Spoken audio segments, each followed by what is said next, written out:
बढ़ना सिखाया और यहाँ तक कि वो द ग्रेट शरद पवार बन गए।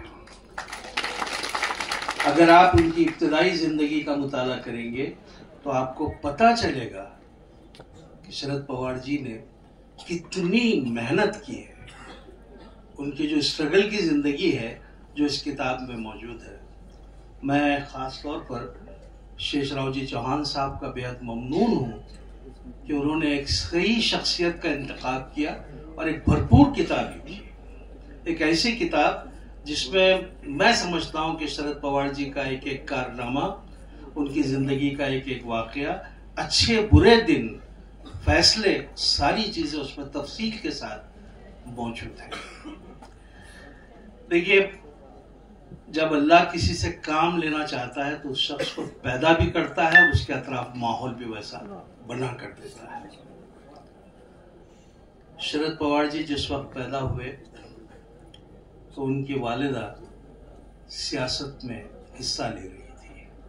वो शहर की लोकल बॉडी की मेंबर थी और आपको ताज्जुब होगा कि ये जो बात मैं आपको बता रहा हूं ये दुनिया के किसी लीडर को नसीब नहीं हुई जो शरद पवार जी को मिली है कि इनकी वालिदा जब उस मीटिंग में जा रही थी उस वक्त ये सिर्फ 4 दिन के थे। ये सिर्फ 4 दिन के थे और उस सियासी मीटिंग में अपनी वालिदा के साथ शरीक थे। मुझे यकीन है कि उस वक्त वो खुले आंखों से और खुले कान से उस सारी मीटिंग को सुन रहे थे।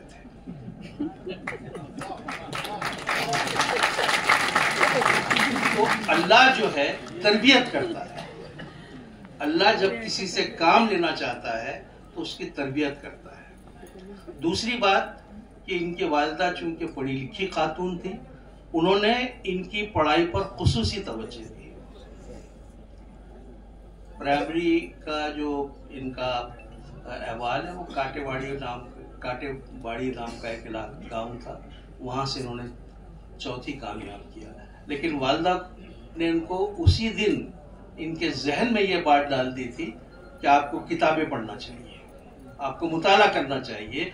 चुनाचे आज तक अगर आप कभी शरद पवार जी के घर गए या वो जहां ठहरे हैं वहां गए तो आप उनके टेबल पर आपको कुछ ना कुछ किताबें जरूर मिलेंगी। और ये बहुत कम उम्र में सियासत में आए। उसके बाद ये मिनिस्ट्री में भी बहुत 9 उम्र थे जब ये मिनिस्ट्री में आ गए थे। और इनका कमाल ये है कि ये सोचते बहुत हैं। ये जो भी महकमा, जो भी विजारत इनके हिस्से में आई, उन्होंने उसको 4 चांद लगा दिए कि लोग आज तक उस विजारत के हवाले से शरद पवार जी को याद करते हैं। ये बहुत बड़ी बात है। शरद पवार जी एक मुदब्बिर इंसान है, मुखलिस इंसान है, इनकी सोच मुस्बत है। ये हिंदुस्तान की जो मतलब एक गंगा जमनी तहजीब है, ये उसके परवरदा है। इसलिए इनके पास जात पात फर्क कोई तफरीक नहीं है। हर शख्स जो इनसे मिलना चाहे वो मिल सकता है और ये उसकी बातें बहुत गौर से सुनते हैं और उसके बाद जो उनको फैसला करना है वो करते हैं। तो कई जो महकमे में ये गए उन्होंने वहाँ बड़ी मतलब इस्तिलाहात की। उस काम को उन्होंने इतना आगे बढ़ाया कि उसके बाद जो भी शख्स आता होगा उस ओहदे पर उसको बहुत गौर करना पड़ता होगा सॉरी, बल्कि बहुत मोहतात होकर उसको काम करना पड़ता होगा। शरद पवार जी की काबिलियतों को परखने वाले भी किस तरह से उनके अतराफ मंडलाते रहे। सबसे पहला जो नाम आया, जिस शख्स ने इनको उठाया, वो थे हमारे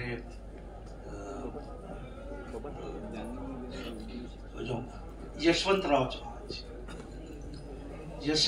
यशवंत राव जी ने जब इनको देखा तो उनको एक अंदाजा हो गया कि यही मुस्तकबिल है और वो उनको अपना वारिस भी कहते थे।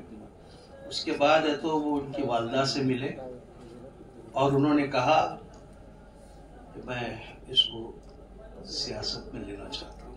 आपकी इजाजत है? और बोले हाँ लेके जाइए, लेकिन मुझे पूरा यकीन है कि मेरा बेटा वही काम करेगा जो हक का होगा, जो सच्चाई का होगा, जो रास्ते का होगा, चुनाचे उसी रास्ते पर वो चलते रहे।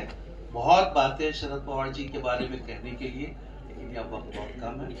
मैं शरद पवार जी की सेहत के लिए दुआगो हूँ और अल्लाह उनको हमेशा सेहतमंद और तंदुरुस्त रखे और उनकी सरपरस्ती हिंदुस्तान को हमेशा हासिल रहे। बल्कि अगर मैं ये कहूँ कि जैसे महाभारत में पितामह आपने देखा होगा किरदार को, शरद पवार जी आज भारत के पितामह हैं।